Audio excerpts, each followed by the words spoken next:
তখন মুসা আলাইহিস সালাম আগুন খুঁজছেন। আগুন কি খুঁজছেন ভাই? আগুন। আগুন খুঁজতে খুঁজতে খুঁজতে খুঁজতে তুর পাহাড়ের ওখানে গিয়ে দেখছেন যে আগুন গাছে জ্বলছে, সবুজ পাতার উপরে আগুন। তিনি অবাক। এই সময় আওয়াজ, এখানে অনেকগুলো কথা আছে, সূরা তাহার মধ্যে আছে। আওয়াজ চতুর্দিক থেকে ভেসে আসলো। মহান আল্লাহ রব্বুল আলামিন তার শান অনুযায়ী, তার ইজ্জত অনুযায়ী তিনি যেভাবে কথা বলেন সেভাবে মুসা আলাইহিস সালামের সাথে কথা বললেন। আল্লাহু আকবার।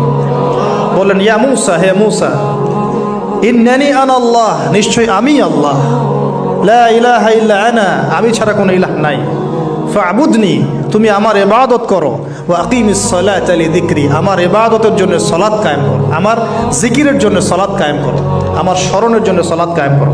ফাখলা'না আলাইক, তোমার জুতা খুলে ফেলো, ইন্নাকা বিল ওয়াদিল মুকাদ্দাসি তুয়া, তুমি তুয়া উপত্যকায় আছো, পবিত্র তুয়া উপত্যকায় আছো। আদব